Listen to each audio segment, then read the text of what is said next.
All right, I think we're going to get going here. I'd like to call this meeting for the West Dallas West Milwaukee School Board to order. Mr. Keller, could you please lead us in the pledge? I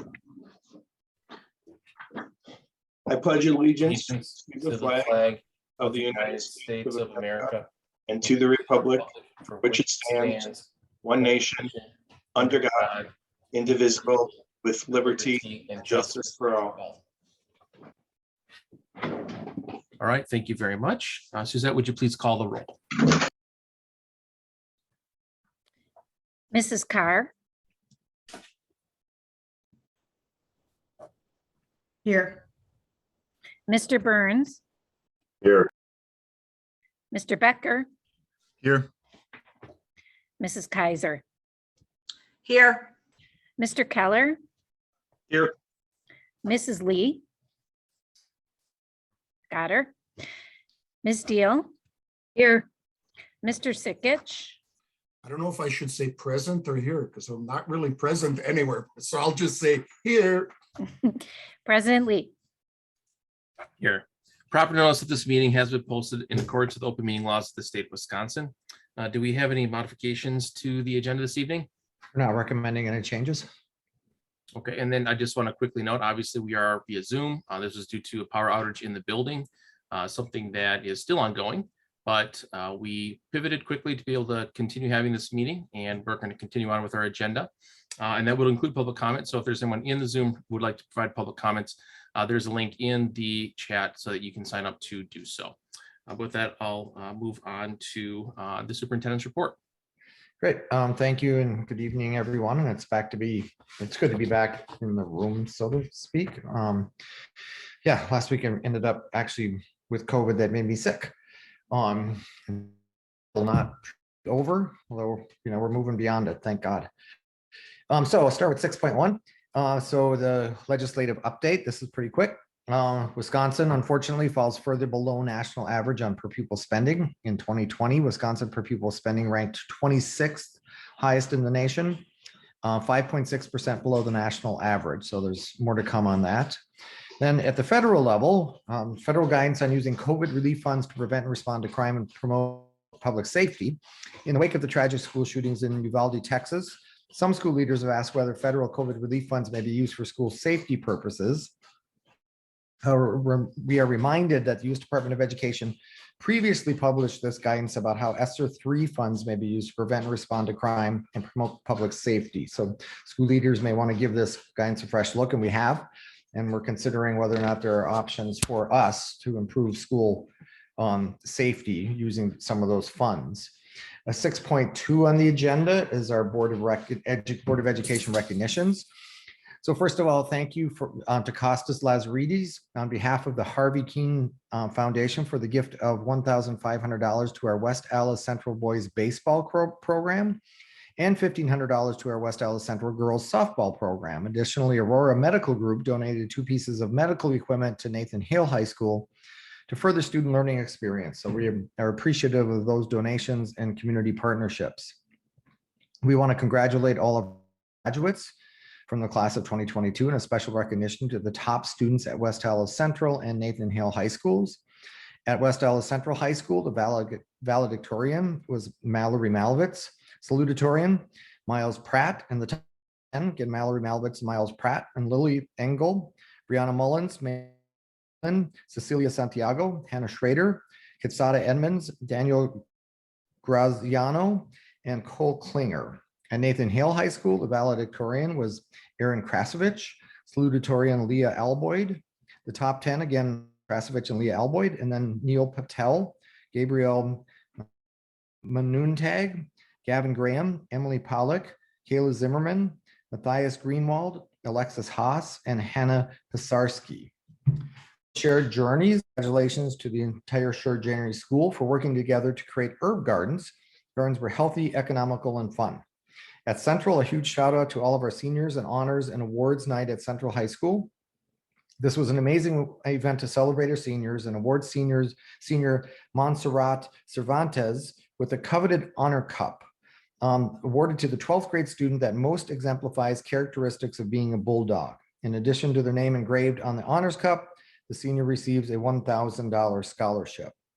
At Dotke, congratulations to 3 Dotke seniors who were recently awarded $1,000 scholarship.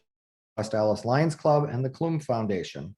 Congratulations to twin sisters, Michaela Pointer and Nakia Pointer, along with Alana Tharp. These students will be using their awards to begin college courses this fall. Also, Naomi Mendoza took part in the district's Youth Apprenticeship Signing Day on June 2nd, and she will be participating in a welding internship. So way to go, Naomi.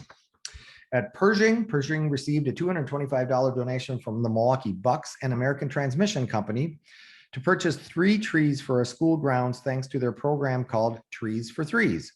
Trees for Threes program with American Transmission Company and the Milwaukee Bucks is a winning combination for Wisconsin schools and the environment. For every 3-pointer the Bucks make at home during the regular season, ATC donates 1 tree to beautify school grounds where children play and grow. This season, the Milwaukee Bucks scored 579 3-pointers. Pershing is one of 181 Wisconsin schools to receive this donation. So we can't wait to plant our trees at Pershing. And then from the music department, Ethan Pollock, 8th grader at Frank Lloyd Wright, auditioned for the WSMA Middle Level Honors Project and earned a position in the viola section of the 2022 Middle Level Honors Orchestra. He is a student of Mary Pat Michaels. He was one of nearly 1,000 students to audition for 305 available positions in the middle level honors band, choir, and orchestra. Ella McGinley, 11th grader at Nathan Hale, and Bray Bigelow, 10th grader at Nathan Hale, earned positions on bass and viola, respectively, in the WSMA High School Honors Orchestra. Ella and Bray are students of Kathy Kolb, and this is their second time being selected to participate in the high school honors program that boasts over 1,100 students auditioning for 429 positions and 5 ensemble, which include jazz ensemble, band, mixed choir, treble choir, and orchestra. They also played in the middle level orchestra when they were students at FLW. And finally, Margaret Eckert, 7th grade cellist at FLW, received a full year private lesson scholarship from Civic Music Association of Milwaukee for the 22-23 school year. She and 23 other students participated in the auditions and interviews to earn this awesome opportunity. So again, our music program shines, so we appreciate that. And then 6.3, just some updates and information items from me. So first, response to public comments. So on May 23rd, we heard from 2 members of the public. So Mr. Broadwell commented that we still have sexually explicit books in our library collections, referenced a book called Later Gator and read a passage from the book. Mr. Broadwell indicated that we have this book in the Lane Intermediate School Library. So upon a search of Destiny, that's our library catalog, so I searched it. It did look like 2 copies of the book were at Lane. Looking a little bit deeper, the database indicated that this was not actually the case. The 2 copies were available at the high school level. Although our database is a little confusing. I had to spend some time with it to understand why is it looking like they are at Lane, but then I found that they're not at Lane. But they were available at the high school level. So our team has been reviewing titles of many books, some of which Mr. Broadwell has shared on his list of 45 books. But given the focus of this particular book, meaning Later Gator, the team reviewed it further and determined that it was not appropriate for our collections because we have similar texts with similar themes that are less graphic in nature. So there are opportunities for kids to access kind of the lessons that some of these books are intended to help students understand. So the Later Gator is no longer available in any of our library collections. Going forward, we are using the standard set by Common Sense Media, which provides age-based media reviews. And going forward, we're including any books rated 15+ at the high school level only. So it's a way to make sure that kids have access. So by explaining all of this, it doesn't mean that every book that has sexually explicit content is going to be removed from our libraries. Some of those books teach incredibly important lessons, give access to kids, give kids access to information that they might find helpful and guide them to a counselor to talk about the experiences they may be having in the world.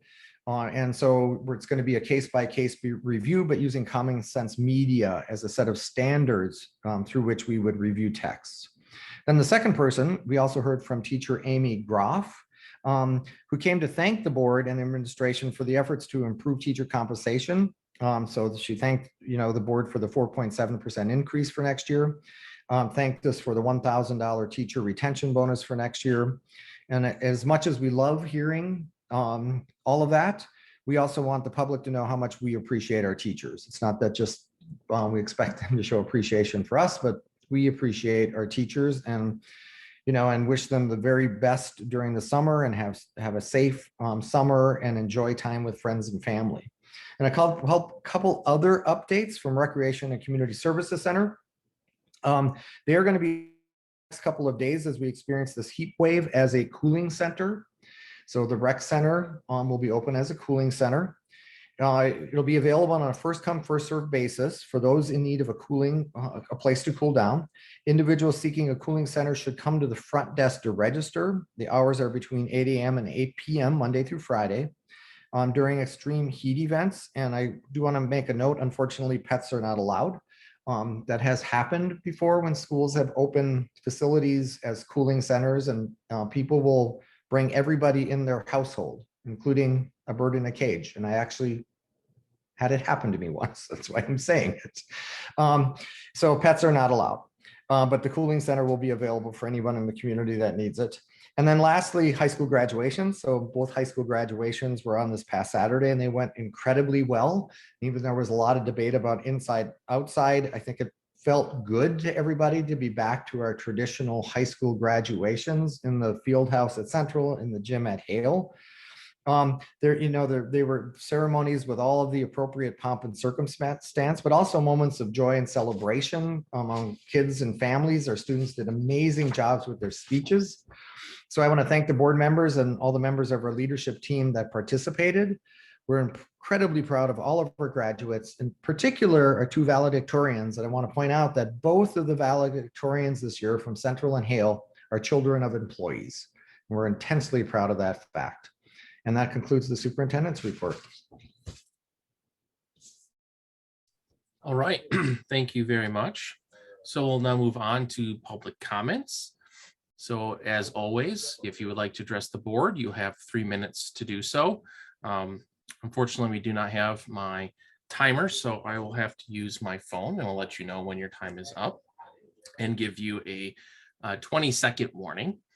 Please start by stating your name and your address. The board is not going to be able to answer any direct questions or ask any questions of you if we have them. But if there's something that we can quickly clarify, we will provide that after your comments are complete. But again, it will not be a discussion. Again, if anyone joined late, we do have a link in the chat for those who would like to address the board. And please sign up using that link so that we can ensure that you have an opportunity. All right, so with that, we will start with our first person on the list. And at this point, our only person on the list, Mr. Steve Broadwell.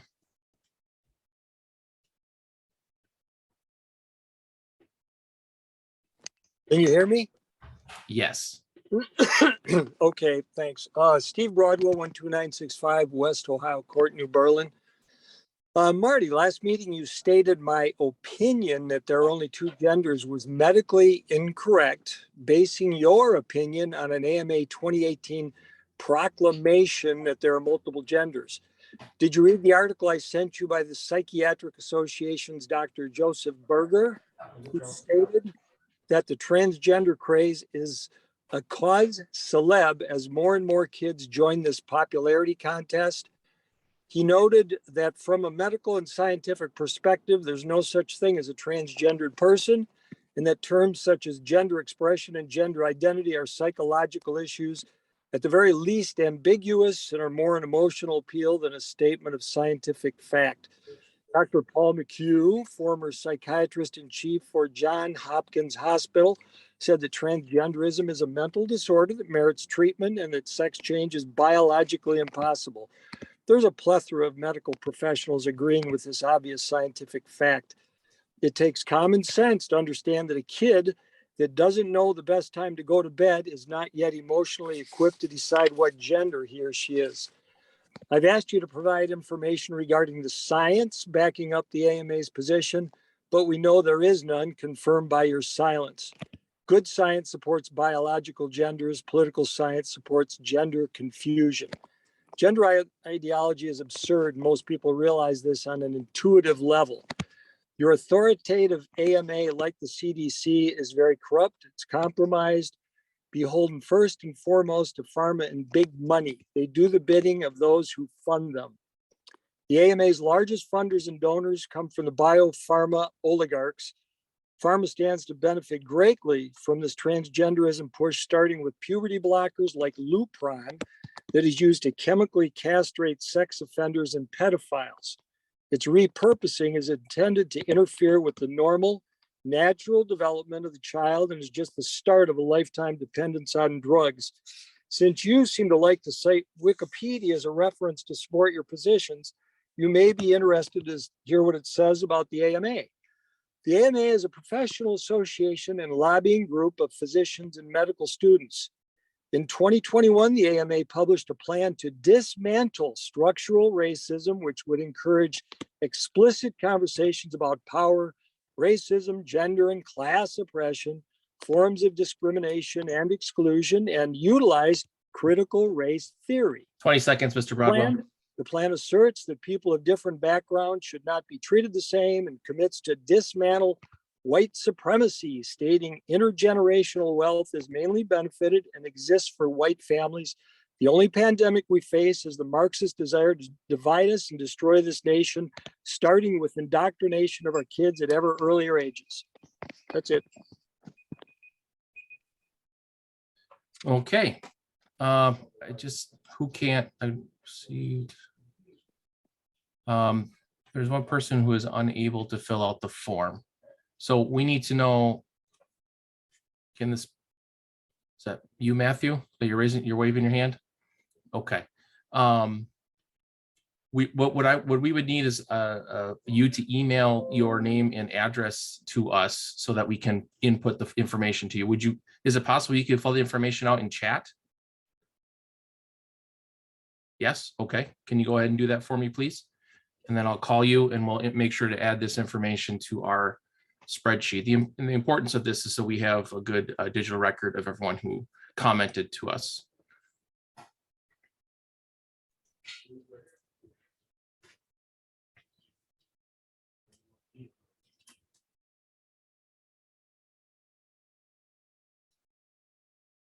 And if you could also include why you want to provide a comment this evening, we can include that information as well.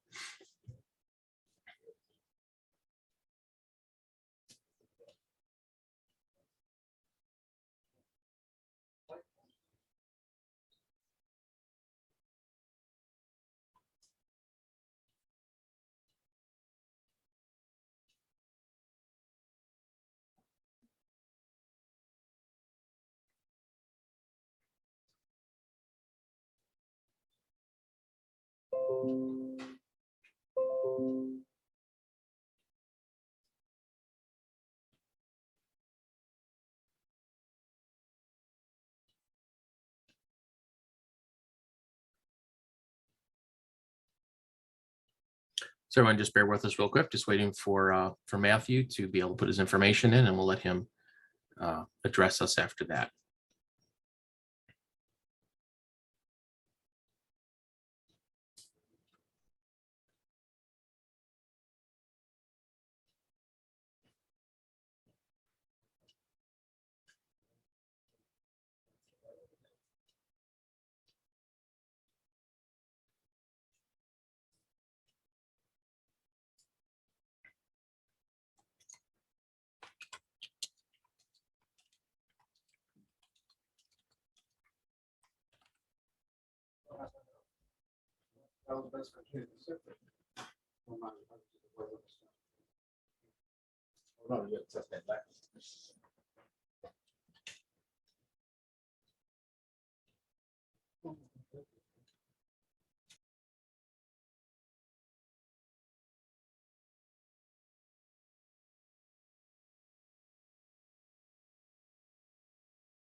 Okay, so Matthew Peets, is that your last name?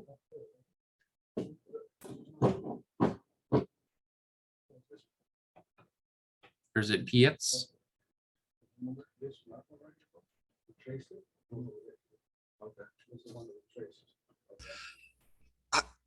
Hi, Pete.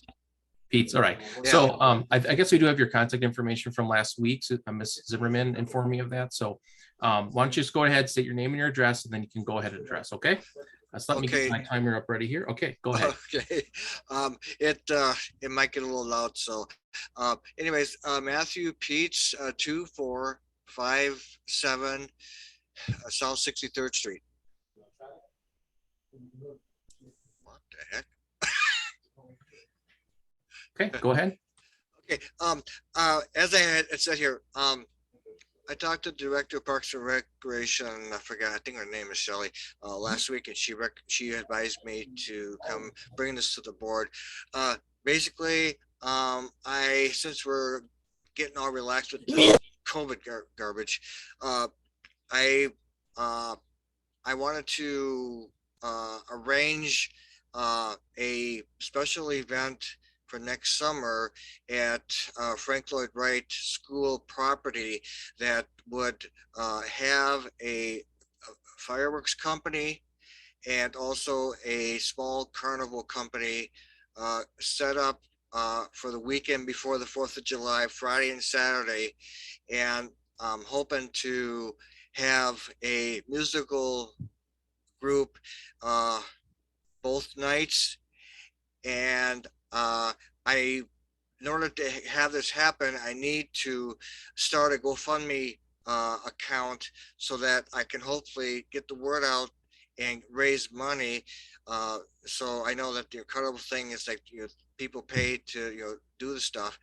So I was told that not only the school board has to do all their consideration in every way that they need to, but also the city of West Allis needs to do their part, which I'm hopefully going to understand why the city would have any say in it, since I'm assuming that the district owns the property.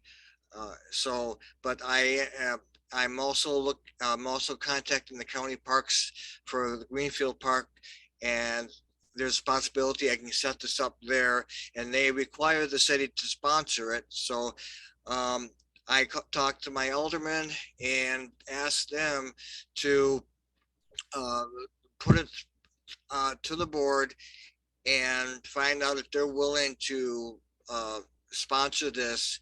So that's my help. I want to emphasize it may either be the same company that does the 4th of July for West Allis or a different company, but it will be done by professionals. And that's it.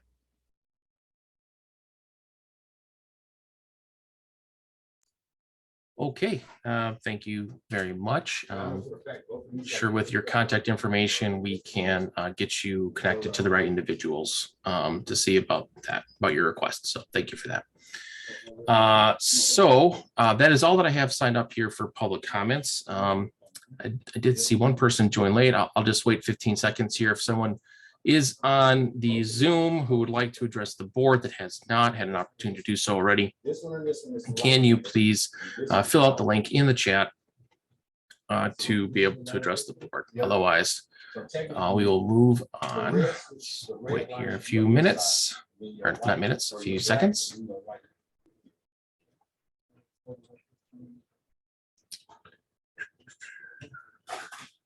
There's still only power inside.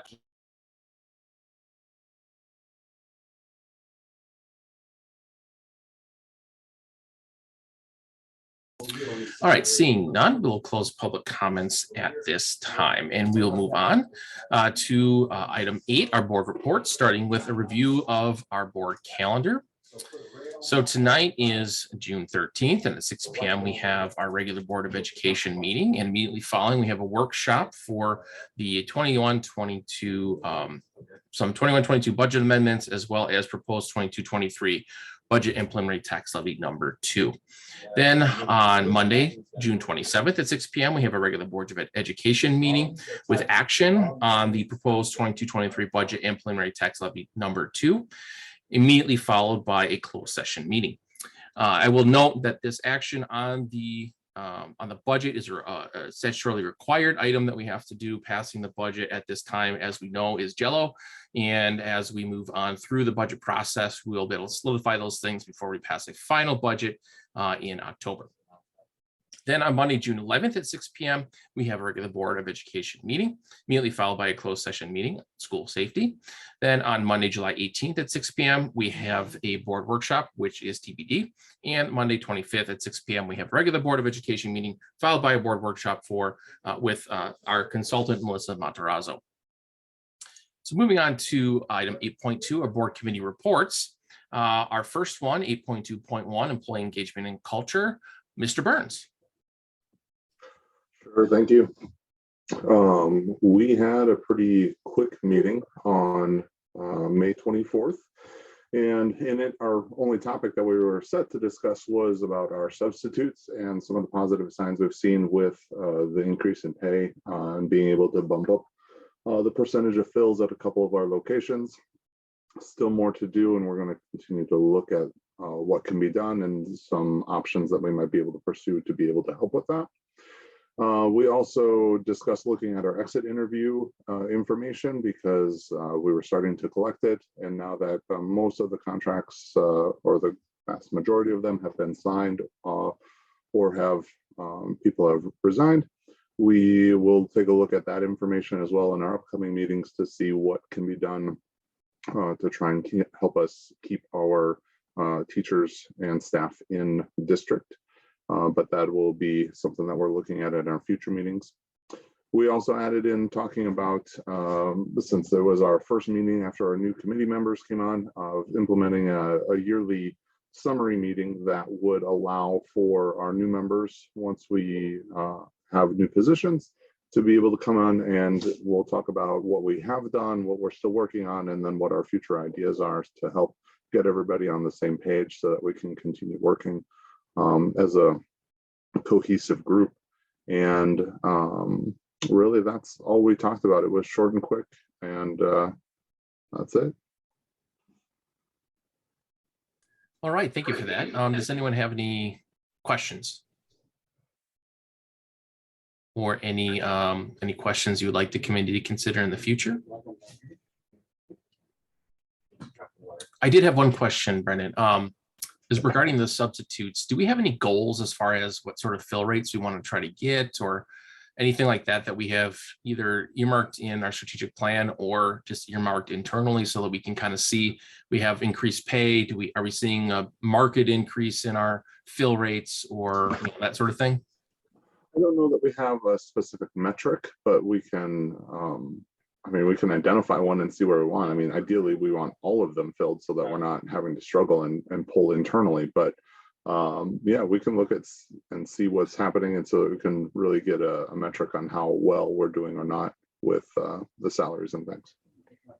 Okay, great. I just thought about that. So since we do have an increase, we have some before and after data we can look at least. Absolutely. All right. Anything else before I move on to our next committee? Seeing none, let's move on to item 8.2.2, life readiness through career and college preparation. I'm sorry, college and career preparation. Ms. Deal. All right, so our committee actually met today. And so just a couple of things. So we talked about the student rights and responsibilities handbook. We're going to actually be making a couple of changes to it, and that will come to vote to the board, I think, next meeting or in July. So basically what we did is we're going to be adding language in about board policy on student searches. We're also going to be adding in information in the handbook about library materials, how we're going to, if it's marked 15+ in high school libraries, that's what we'll do. And that parents have an opportunity, they can get a list of anything that their child has checked out. So that policy will be in the handbook for parents. They can access, they can see what process they need to take to do that. And then we're also going to remove the policy that we have about hats and hoods. And that was per the principal's request because it hasn't been an issue. And I guess some of the principals have been allowing kids to wear hoods and hats. We talked a little bit about our annual standards, which is basically what standard we use for each area of curriculum. So we will be bringing that for the board. It's an annual item. The only thing that's going to be changing on that is that our ELA, our English Language Arts, will go from the Common Core state standards to the Wisconsin DPI state standards.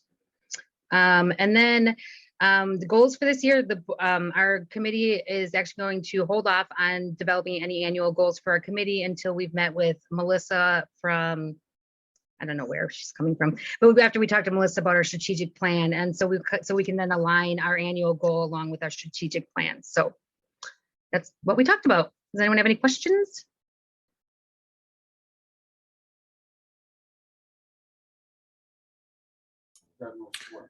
Seeing no questions, thank you very much, Ms. Deal, for that report.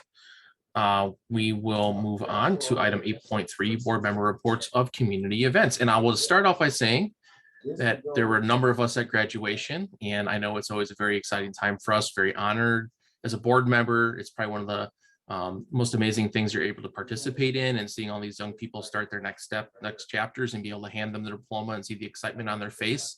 So I just want to say that I was very excited to participate in that again. And for those who are just elected this year and haven't had the opportunity yet, you will. And don't worry, it will be a lot of fun when you get to do it too. So I just want to again extend my congratulations to all those who graduated this school year from us. And I'm looking forward to seeing what you do next. So anyone else have other community events they want to talk about? Jane, you on? Oops. Yep, 1 second.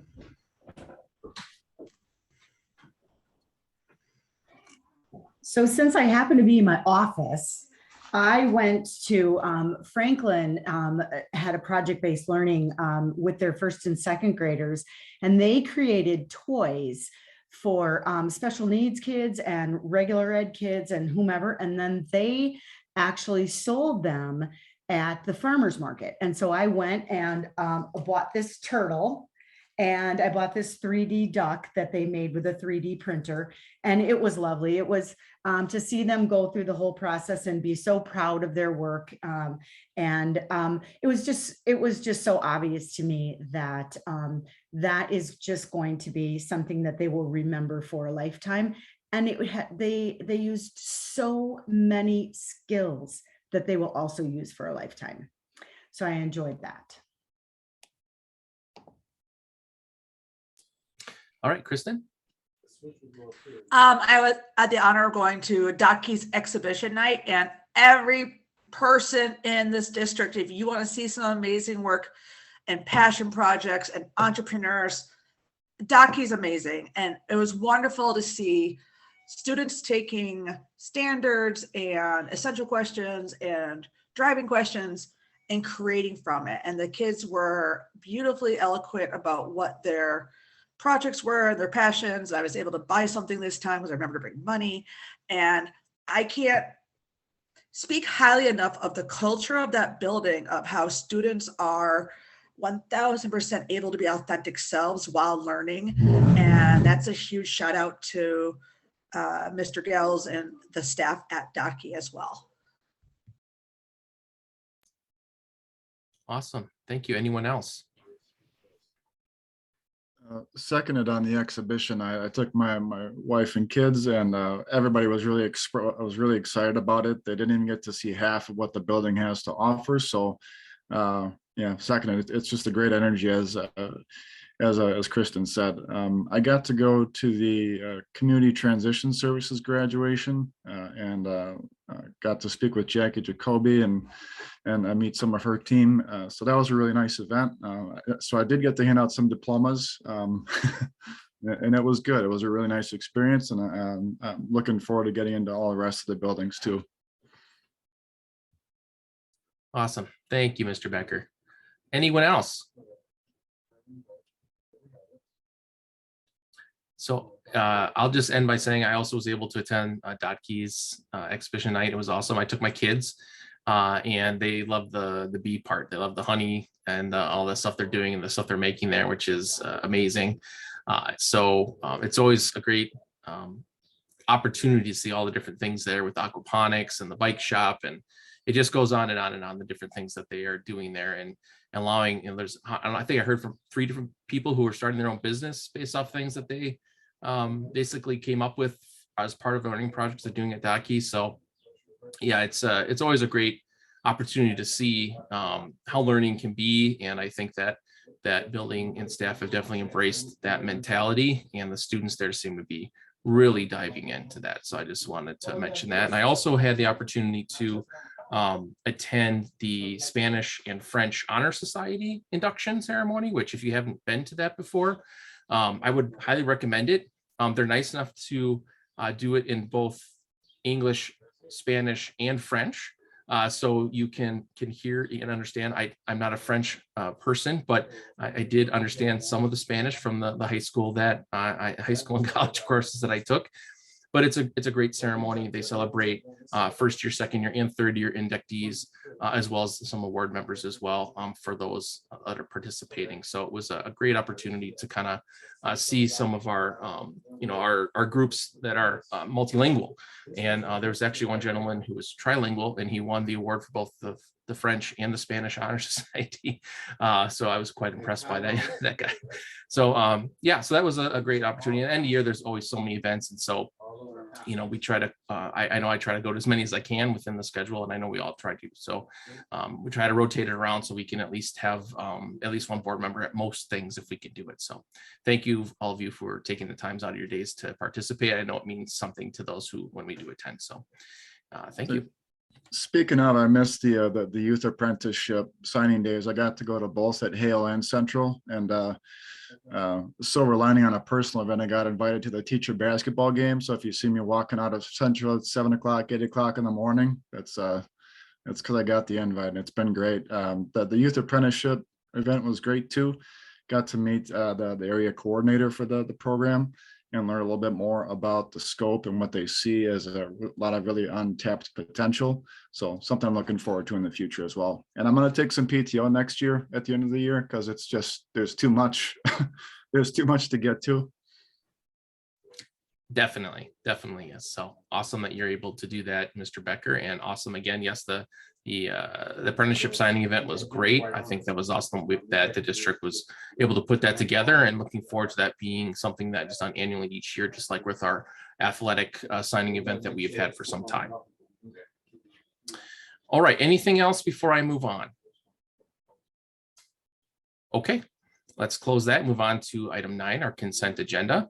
Starting with 9.1, approval of minutes from our regular Board of Education meeting on May 23rd, 2022, and our special board meeting, which was held on June 6th, 2022. Then we have 9.2, our employment summary, and 9.3, our supplementary contracts. Does anybody need anything separated out? Mr. Sikich? You're muted. Yeah, yes, I would like to separate out 9.1, the approval of minutes. 9.1, okay. Yes. All right, anything else needed to be separated? So we're looking for a motion on 9.2 and 9.3 at this point. Move to approve. Second. Move it and seconded. Any last minute discussion? All right, all those in favor? Aye. Opposed? All right, that passes. And now we're looking at 9.1. Mr. Sikich, did you have something you wanted to discuss?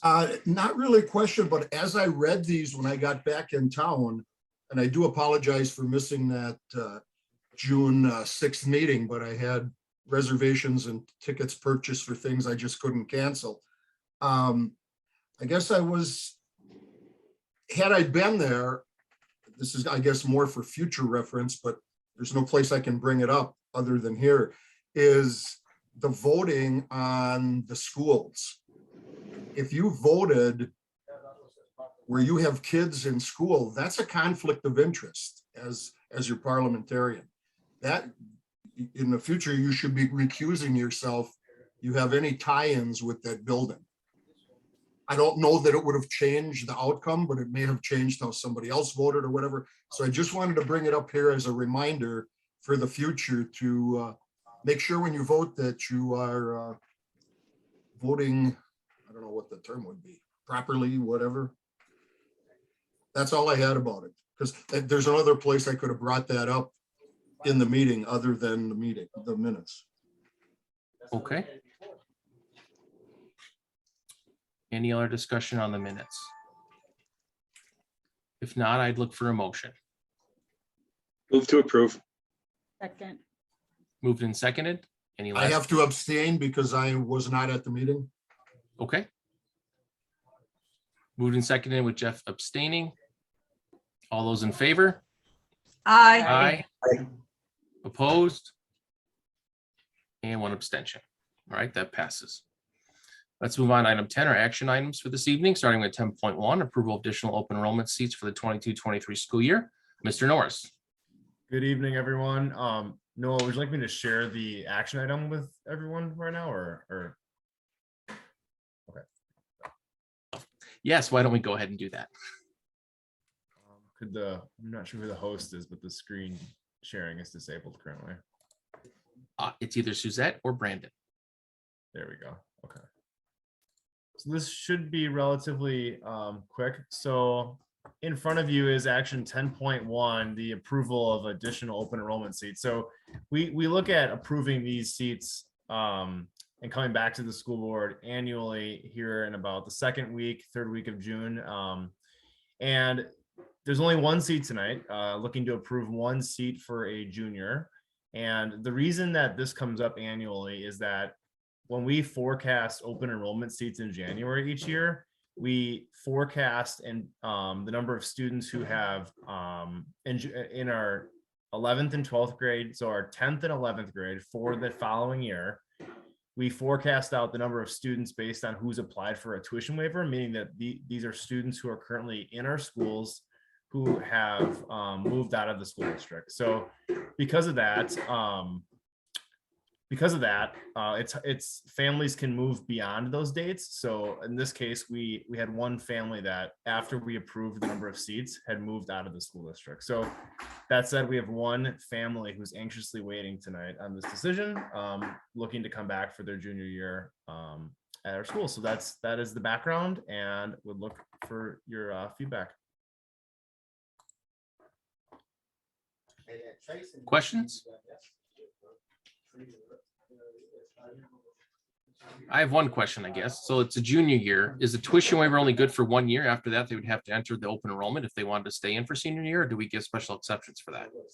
Once they're approved via open enrollment, they would have the rest of their academic career with us is approved. So. Oh, so this is a technically open enrollment seat, not a tuition waiver seat? Correct, yes. The tuition waiver, the family moved after the board approved the seats for next year. So they moved past January, meaning that when we looked at, can we sustain the number of seats? They weren't in that calculation because we didn't know about them at that time. Okay. And do we know where they would be attending? I'd have to look, but I believe it's Nathan Hale. Is that where they are currently, or where they would end up based on the seats? Well, that is where they currently attend, but it will have to be a lottery given that it's not their final year. Right. Okay. So we don't know where they would attend. Oh yeah. Sorry. Yes. It's based on who applies. Yeah. Got it. Okay. Sorry. I asked a lot of questions there. Anyone else have any questions? If not, I look for a motion. Move to approve. Second. Moved and seconded. Any last minute discussion? All those in favor? Aye. Aye. Opposed? All right, that passes. Thank you very much. Let's move on to item 10.2, Southeastern Wisconsin School Alliance membership. Dr. Lexman. Yes, thank you, everybody. This is another one of these annual events that comes around this time of year. So SWSA, for new board members, is a membership organization of most of the school districts in southeastern Wisconsin. And so we serve the largest number of students collectively in the state. And it is a membership organization that's intended to combine kind of resources and efforts around legislative influence, right? So we really think of it as almost the kind of the words escaping me right now, lobbying effort on behalf of school districts. So the membership usually are attended by, sometimes board members come from a district, sometimes it's the superintendent, sometimes it's a different representative. Milwaukee Public Schools is a part of this for SWSA.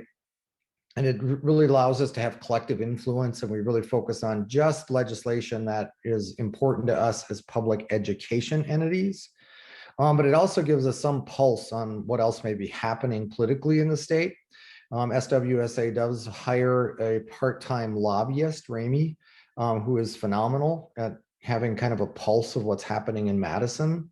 And so the feedback we get, and every now and then the board, you receive communication that is shared with members from the executive director, and she's retiring at the end of this year. But I hope you find that helpful, and we're recommending that we continue our membership with SWSA. Questions? Move to approve. Moved and seconded. Any last minute discussion? All those in favor? Aye. Aye. Aye. Opposed? All right, that passes. So that completes our action items for this evening. I think we'll move right into our workshop. We have two. First one is 11.1, 21-22 budget amendments. Ms. Windler and Mr. Norris. Good evening. Hi, everybody. So we have two budgets we're focusing on tonight. One is the current one, 21-22, which we are wrapping up. And then the second workshop portion will be on the 22-23 budget. So Aaron's sharing a screen and we'll jump in as needed throughout our presentation. So we'll start with the 21-22 going in chronological order. So first wanted to just give a shout out to our graduates that graduated over the weekend. What a phenomenal accomplishment and so exciting for the next step in their lives and careers. So on to our budget amendments. This is a normal process, part of many budget cycles. Many school districts do them, some don't. It's not a necessity, but it often opens up other opportunities. So oftentimes these budget amendments occur close to year end, and we have to remember that our budgets at the time are our best projections. So basically our best guess at what everything's going to be thrown at us with our revenues and our expenses.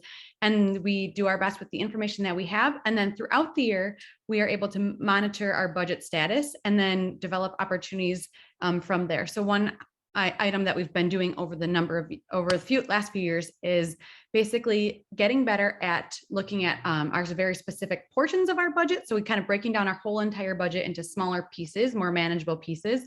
And in doing so, we're able to more accurately predict where we're going to end our current year. So that opens up then these opportunities for we see where we're at and can either make transfers or assign funds or commit funds within fund balance. So that's what we're looking at tonight.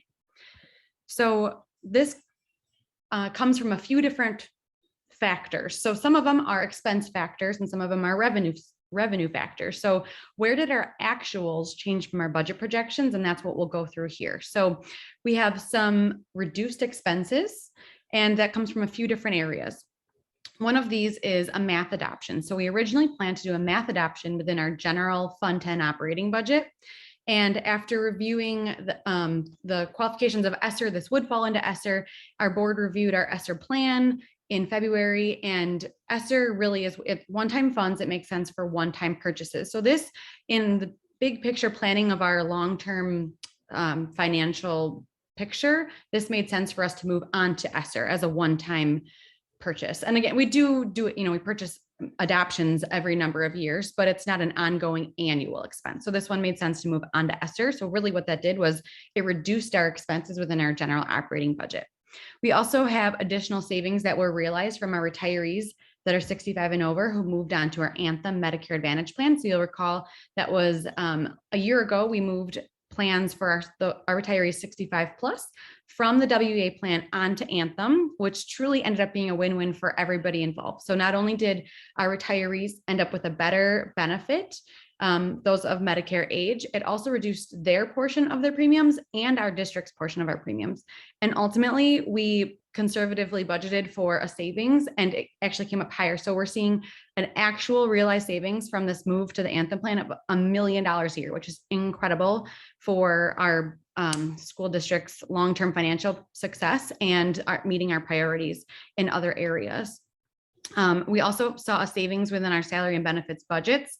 And that is from a number of different factors. One of them is vacancies. So not having positions filled either at the beginning of the year, if they're filled, throughout the year, and therefore a salary was prorated. So say we budgeted $50,000 for a salary and then somebody started halfway through the year, they're really then making 25,000. So some of those vacancies, either the entire length of a contract that simply wasn't filled all year, we had some of that within our facilities department, or somebody who just started through sometime into the year. And then we also have a better methodology, or I should say a procedure now of tracking when people take a single plan versus a family plan and what we budgeted. So we kind of have built an internal process for that. But when somebody new starts, we have to assume they're going to take a family health plan. So that's about $25,000. If they take a single plan, we're saving upwards of $15,000 right there. So, and if they take no health insurance, if they're on, say, a spouse's insurance, that's then a savings of $25,000. So all of that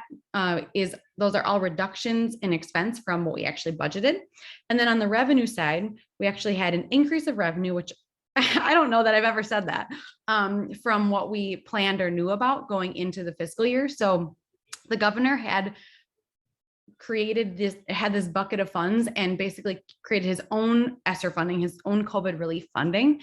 It wasn't known as we were going into the fiscal year. It was actually just decided, and very shortly after, a few days later, had every school district's bank account. So we received $1 million in additional funding due to the governor's COVID relief funds. And the neat thing about the governor's funding is that there are very few strings attached, so very flexible dollars, and that's rare for us. So anytime we get funding in the form of grants, there's normally lots of strings, lots of, a set list of allowable expenses. And this fund revenue from the governor's COVID relief was very flexible. So all told, with all of these areas, basically this means that our budget surplus in the current year, so 21-22, is about $3 million.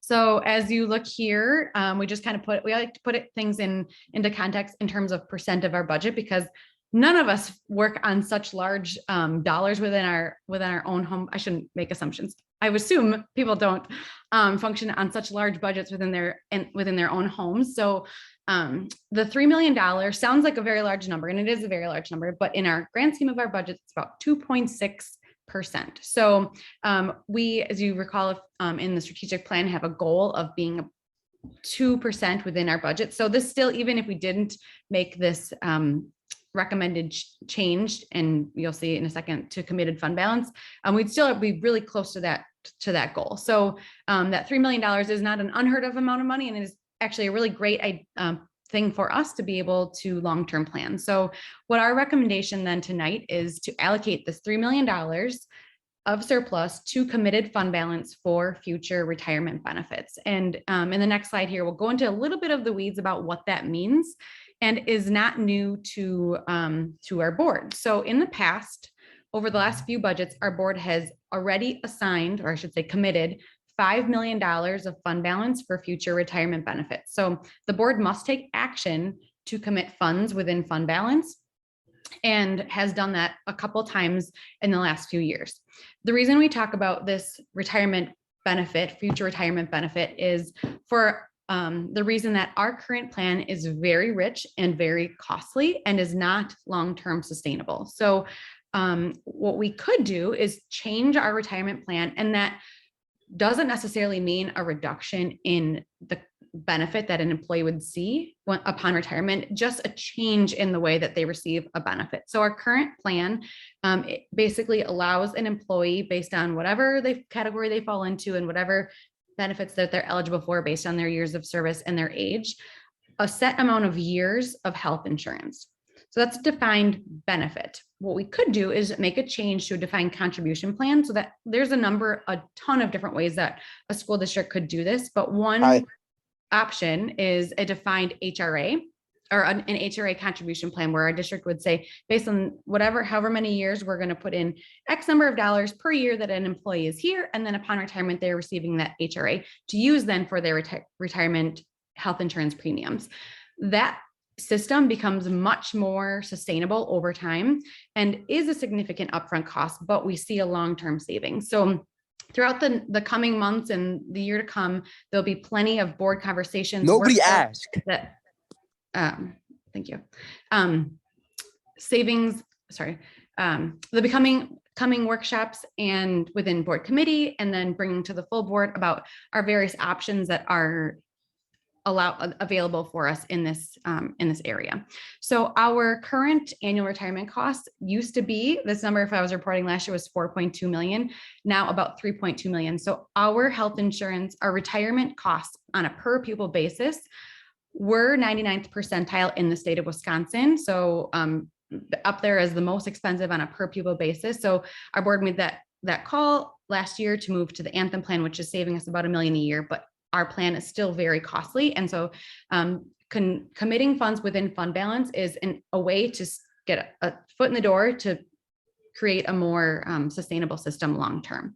So board. Just to add to that. So currently, as Kayla mentioned, we have an annual expense about $3.2 million a year. And so looking at trying to develop a proactive, I guess, approach, because the 3.2 million, as Kayla mentioned, is a defined contribution. So that is a payment that is made post active employment, right? So I guess an HRA retirement option, which is kind of what we've been talking about and what other districts are looking at as well, is something that would be an additional expense that we would be front loading while employees are active. Right. And it allows the money that we would dedicate to an HRA to work for them and us while they're employees. Right. So if an employee got even $1,000 a year over 30 years, well, 30 years over an exponential function is much more of a benefit to them than the $30,000 we'd put in. But in our current system, it's all back end. So the $30,000 needs to be $120,000. So you see, it can work for both employee groups. So that's some of the background, I guess, on those types of plans a bit. So, and much more to come on that. Yeah, let me jump in. The other benefit of those kind of retirement benefit designs, it can also be a retention strategy where you set vesting dates where you can say at 10 years you have 50% vested, at 15 years you're 100% vested, or wherever you want to set it. The board can determine that, but it helps employees really think carefully about, oh, I have $15,000 sitting there. If I walk away, I leave that on the table. Now, when employees do that, that helps fund other employee HRAs. But it will cause employees to rethink, is it time to separate, or do I want to stay until I hit the vesting point at which, I'm 100% vested? So it's just one other thing to think about in these kind of systems. Right. It's kind of it's more real. It's an actual dollar amount than just knowing how many years of health insurance at the end of a career. Do you see a dollar amount? So the board can always take future action to uncommit these funds if there's ever a need or a desire to do so. So if we take this action, which isn't happening tonight, but it would come forward on the June 27th meeting, there would be a total of $8 million in committed fund balance for future retirement benefits. So that would be committed at this time. And again, the board could always uncommit if there's a need or a desire to do so. And one more note is that the auditors and our credit raters like to see a designated planned usage of fund balance if a fund balance is increasing. It shows that there's a reason, and our community members for that matter too, that we're not just increasing. We have this surplus and then have no plans to use it in future years. This shows that planned usage, that there's a long-term plan for these funds, which is a good thing to show as a school district. So that was part one of our budget amendments. Part two here is utilizing our ESSER funding to support future capital improvements. So as you'll recall, throughout our referendum process, the project itself was $10 million higher than the actual question on the ballot. And so all along we had said there's $5 million that will be from building sale funds that would go to this project and $5 million of ESSER funding. Even though the referendum didn't pass, we can still utilize ESSER funding for future capital improvements, and we would do so via a Fund 46 transfer. So Fund 46 is a capital improvement fund, and we have a plan within our Fund 46, which includes our turf field replacement plan, and then also expanded it a few months ago to our greater capital improvement needs, including roofs, boilers, hard surfaces, et cetera. So we would do a Fund 46 transfer, and this was part of the ESSER plan that was reviewed by the board in February. And then once these dollars are within Fund 46, the board can decide at any time how the dollars should be spent, how and when, as after the Fund 46 timer goes off, which is a 5-year timer from the date it started, which our timer is actually going off. These funds are available starting this October. And the board would then decide at any time, doesn't have to be in October, but any time in the future, how and when these dollars should be spent. So the part one of the budget amendments was we saw the reduced expenses and the additional revenue that we had. And then the part two then is this ESSER funding. And at this time, then we'll take any discussion or questions. Questions, anyone, about these possible amendments? Again, we're not voting anything this evening, but just looking to see if everyone has a good understanding of what's going to happen. This will be an action item in a future meeting. Jane, did you have a question? Does the board make suggestions about what we think the money could be spent on, or does the administration come to us and say, these are our recommendations? How does that work? When now's your time to discuss. Future, like when do we make those decisions? Yep. So this is exactly why we have this discussion now. So this is our recommendation, and the team right now can discuss if there's a change, if you'd rather see these dollars be assigned elsewhere for an expense, or a transfer to Fund 46, for example. Say the board would rather see these dollars, the $3 million, instead of committed fund balance for future retirement benefits. You could say, let's make a transfer to Fund 46, or whatever the need that you might see would be. Are you talking about the Fund 46 dollars, Jane, or are you talking about the surplus in the budget for this year? I guess it was that last slide, and Caitlin just keeps referring back to, we can always change our minds. If we decided to change our mind, if we decided that we wanted to do something different, not tonight, I'm not making any suggestions, but I'm asking, how does that happen? Does that go through committee? Does a board member recommend? I'd like to see, maybe we could talk about changing, how we're going to use these funds. I'm talking about the process of it. I'm sorry, Jen, I didn't mean to cut you off. Did you have other things? No, go ahead. I think that if there was a particular purpose for the Fund 46 dollars that individual board members like, I think that it's a CIP project that I think it would be good use for, that definitely that we would bring that up through committee and say, oh, well, how much is it going to be, and that sort of thing. And then if the committee is like, yeah, this is a good idea, then we could go to the full board and say, this is what we have proposed. We want to use X dollars to do X thing at X place or whatever, and then we discuss and decide. So I think definitely starting at the committee level, probably in the finance committee, and then if it moves through there, then moving on forward with that would be my suggestion, if anyone has any discrepancies in that. But I think that would be the best method to go forward. I know otherwise, Steve might be like, hey, the roof just fell off of Jefferson and we need to, we need $2 million to put it back on again. Can we use some money to do that? It's kind of like a rainy day / emergency fund that we could pull from it, because it's general. We can use it for those things too. So I think we have both flexibility. We might have an emergency request, we might have a thought request, like, oh, I've noticed that all the parking lots suck at this school, and this school, and that's going to cost $1.5 million to do. Can we use the funds for that? That sort of thing. So that's how kind of I'm thinking about it. But definitely, if you're like, oh man, I think we should put air conditioning in all our buildings, how much is that going to cost? Right. Can we do that? That sort of thing.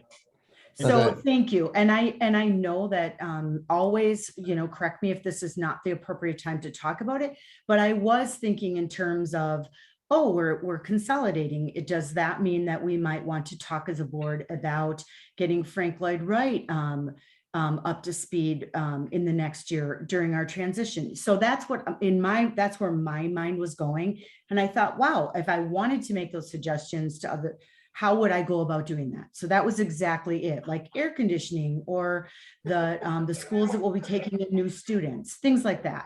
And I just don't know how to do that. So it sounded, Noah, like it was pretty clear that I would go through committee. Yeah, I think that, Marty, I mean, please Marty? correct me. No, I know. I think from the board side of if there are particular things in CIP, and I think, Jane, you're right on point here about thinking about the schools that are consolidating. Are there opportunities to invest in some of those schools that we know we're going to be keeping for the long term? But there may be ideas that come from the administration side too. I think, Noah, your example, like Steve Eichmann might have particular projects but I mentioned, next to some of you standing on I think at Hale in particular, where during graduation, no matter how cool it is outside, it gets hot in there. And so one of my comments was, should we air condition these gyms? Right. So there may be ideas that come from our side too, that are good investments, but setting these dollars aside is really smart. And it gives us the time to think about what's the best investment in the facilities for term, which is the same thing we did or that you did in the hard decisions about consolidating schools. It's about the long-term investment in facilities, and Fund 46 allows you to take that even further. Okay. Other questions?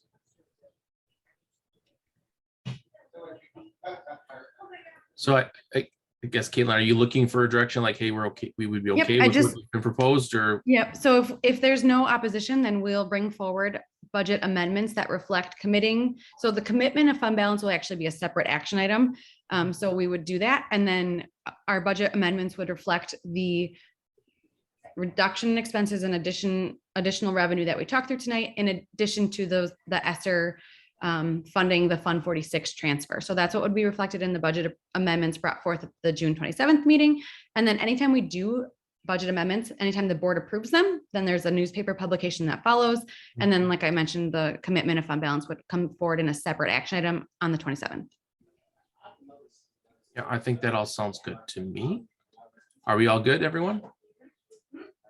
I see nods, I see nods, I see nods. Excellent. All right. So are we good with closing this and moving on to our last workshop for the evening? Yes. Excellent. Our number 2, budget and preliminary tax levy for our 22-23 budget. Same crew. Yep. So this one, if we go through our agenda, you'll hear some of similar information that you've heard at a previous meeting, but kind of in the world of school finance, my opinion is you can't really hear it too many times because it's kind of complex.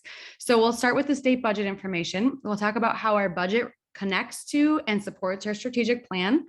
We'll review our 2022-23 budget assumptions. So there, as we build a budget, there's some knowns and lots of unknowns. So we have to use assumptions, and we outline them as we review our budget. And then we'll talk about mill rate projections. And then if there's any further discussion for before the prelim budget would be approved on the 27th. So starting with our state budget factors, and this is what we've talked through before, is the 22-23 is the second year in the state's biennial budget. So the state approves always a 2-year budget plan. It's always the odd years. And this is the second year, which is nice in terms of actually knowing our per pupil revenue increase if it does, but it was at 0 this year. So at least we know it's at 0, which helps us plan. So that $0 per pupil increase in revenue was for both years. And the next few slides here will show how the CPI and the per pupil amounts used to be tied and no longer are. So back when revenue limits started in 1993, the per pupil increases within the revenue limit were tied to CPI. And then when the recession hit in 2008, the state stopped funding the school revenues increases at that CPI rate. So you can see how the graph is kind of all over the place. And then particularly the last 2 years, so 21-22 and 22-23, is that flat line at $0 of increase in the state's biennial budget. At the same time, we're looking at record CPI. And now this 4.7 number is actually looking low because it continues to grow. So we have that $0 per pupil increase. So new revenue is $0 for 2 years in a row. And that record high from since the 80s, numbers we haven't seen, of CPI value. So at 4.7% for 22-23. And I'll talk through in a few slides how we were able to support that for our staff moving forward into next year.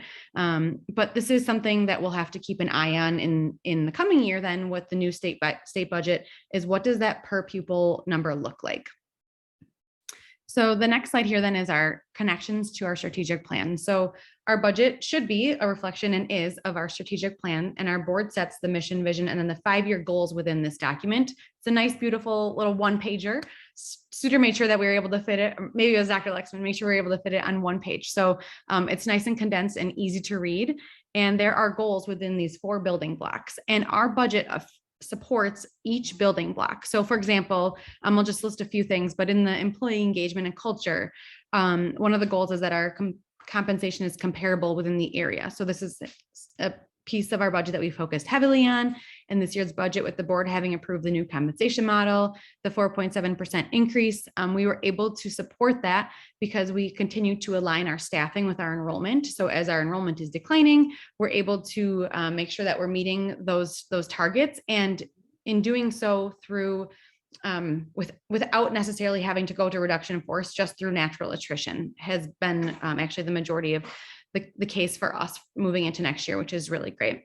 Another area that connects to our strategic plan, for example, is us continuing to invest in staff training, social emotional development, mental health resources to make sure that all students are feeling valued and empowered in their work. So we've invested in curricular resources to support our deeper learning.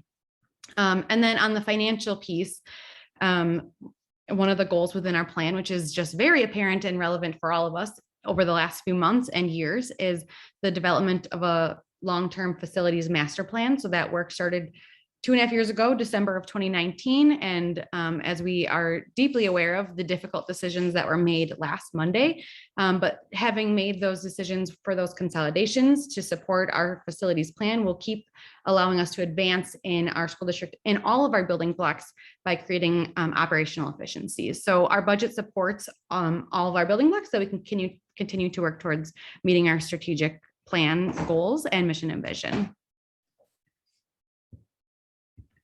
So as we move forward in the budget, Noah mentioned this already, but it's important to remember that the budget is very much in flux at this point in the year, and these numbers can and likely will change. So I refer to them as Jello because they're moving around. We'll explain shortly here what our assumptions are as we build them, but many of them will change before our final budget is approved in October. So we'll spend a few minutes on this slide. I apologize if you're hearing a crying baby in the background. So the 22-23 budget projection assumptions outlined here. The first one that we've talked through already is the $0 increase in per pupil funding from the state. As we know, loud and clear, 4.7% CPI compensation increase for all employee groups. And at the same time, the compensation model components of our new comp model. So that is a $200 annual increase compounding. So for each year, if this is the second year an employee has been here since the comp model, then they'll be receiving $400, not just $200. And then up to $300 of earned micro credentials. And again, those are compounding on salary as well. As I mentioned, reduction in staff to align with our declining enrollment, and that supports these other pieces of our expenses and are crucial to continuing to do them. We also included in our budget projections an 8% increase in health insurance and 5% increase in dental over the current year. And health insurance piece gets pretty interesting here because WEA just announced they're actually exiting the market for offering health insurance as of 1/1/23, which is the end of our contract. Our contract with them ends on 12/31/22. So they're exiting at the end of this calendar year. And we actually are already out to bid for the RFP process for health insurance, which was decided before we even knew that WA wasn't going to be a contender in that. So we have received bids, and we'll see shortly here where our bids are coming in at for our health insurance. The next one here is minor department or service cost increases. So as we know, everything increases, especially now with inflation. So we have to account for that within our budgets. Also included is the school's budgets at 75% of our own internal building allocation formula. So the schools received over the last few years, 75% instead of 100% of that funding formula, and have really started to hear, especially in the secondaries, that it's hard to manage our school budgets at 75%. So that's a piece that we would look for if anything changes. To prioritize, that would be our recommendation, to prioritize at least the secondaries, bringing them back up to 100%. Also included in the budget is 1.5 million in capital improvement. So that's that CIP budget that we are referring to. In the last few years has been 1.2, and the needs continue, even those, like, if we're kind of getting to the least amount of annual needs we could support moving forward, that number continues to grow as our buildings continue to age. So 1.5 million this year is included in the CIP budget. And then also included is amazingly our savings of $1 million for retiree benefits for those 65 and over for that health plan change onto the Medicare Advantage plan.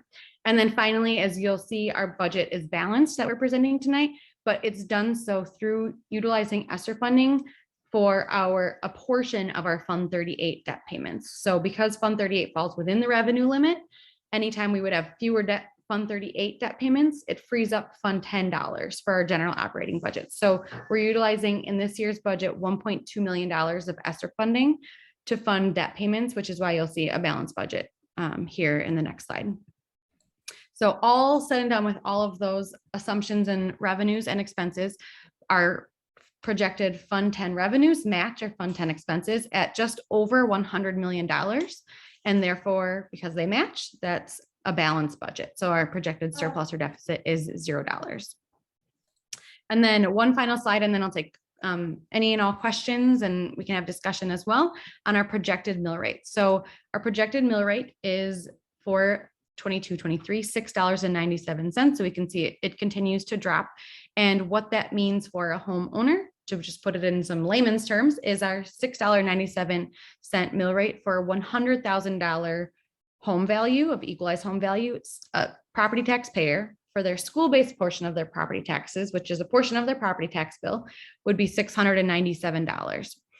For a $200,000 home, I just double that number. So that's $1,394 for their school-based portion of their property tax payment, and so on. And that mill rate number it drops over the years for a number of reasons. Some of them, one of them is our Fund 39 debt, our referendum debt from previous referendum has been paid off. So that reduces our mill rate. Our overall revenue limit is decreasing, so that reduces our mill rate. And at the same time, our tax base is increasing, and we're a greater percent aid funded, which also increases our aid and reduces our mill rate. So all of those items said and done equate to our mill rate continuing to reduce, and will continue into the next few years here, as well as we look at our projections for up to probably the next 5 years. And that concludes the 22-23 budget at a high level. So any questions or discussion? Questions?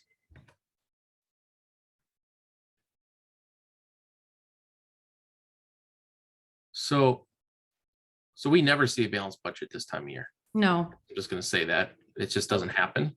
Usually we're 3 to 5 million around there under over budget, if you say, and we just say, don't worry about it. We got to figure out what our healthcare coming in.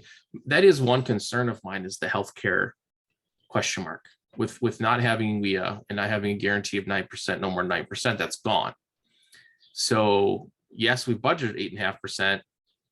I know we're just getting the bids in now, but I guess what happens if the bids all come in and they're all higher than 8.5% more than we have right now? So where does that money come from? In working with Brown and Brown, formerly Hayes, they are confident that WEA leaving the market actually is a good thing for us in terms of companies wanting to come in and really become our health insurance provider and give low bids. So they thought that, we had actually asked them, and they had bids were actually submitted before WEA was leaving. Mm-hmm. And which we thought was a good thing, so that nobody could come in and say, oh, they don't have this option anymore, we're going to bid higher. And in talking with Brown and Brown, their experience and recommendation was that, or what they believe would happen, is that actually health insurance companies are going to bid lower because they feel that they have that much more of a chance for us to not continue to go with WEA and get our business. We're a big book of business for them, to get our business moving forward. So I would not assume that our insurance increases will be more than that 9% that WEA would come back with. And Brown and Brown really thinks that they're actually going to be less than we might have projected originally. time will tell, that bid process is wrapping up. So we'll have interviews then moving forward with our top couple that will be selected. And then the recommendation would come forward to the board in the next 2 months, probably within either July or August. Okay. Anything else? Everyone's good. Okay, because we're voting on this too next time, so we had to pass this, just so everyone understands. Okay. All right, well, let's see. Item 12, end of recording and adjournment. So I guess that's the last bit. Does anyone want to, unless there's anything else? I'm sorry, Jeff, yes? I would like to ask you as president, if I can make a clarifying statement going back to the minutes of the special meeting. So people aren't clear what I meant. Sure. I'm going to read it right from Robert's Rules of Order. Okay. Okay. And this is under conflict of interest. Under the rules in RONAR, which is shorts for Robert's Rule of Order newly revised, no member can be compelled to refrain from voting on something because it is perceived that he or she may have some conflict of interest with respect to the motion under consideration. If a member has a direct personal interest in a motion under consideration, it is not common, that's not common to other members. The rules in RONAR is that he or she should not vote on such a motion, but even then, he or she is not compelled to refrain from voting. Okay. So I just, that clears it up a little better than I had it. And Yeah. I apologize for that. Normally when we're recusing ourselves, it's if there's the main rule is if there's a financial benefit. Well, that is not necessarily true. It's if they have a personal interest. It doesn't define personal interest in Robert's Rules of Order. Right. I'm basing off of what WASB always said, like, like if it's a retirement benefit, if your spouse is a teacher or a staff member, then you wouldn't vote on that. That sort of thing. So that's generally what they look for. If you have But somebody that's getting a contract, same thing. I do understand what you're getting at, Jeff. But yeah, you're right. It's generally it's a rule, but it's not like it doesn't make the vote illegal or unethical. Oh, no, not at all. Right. It's your conscience you got to go with. Right. Thank you for allowing me to do that. Sure. Kristen, you had your hand raised. Did you have a comment? Not anymore. Okay. All right. Anything else before I look for a motion to adjourn?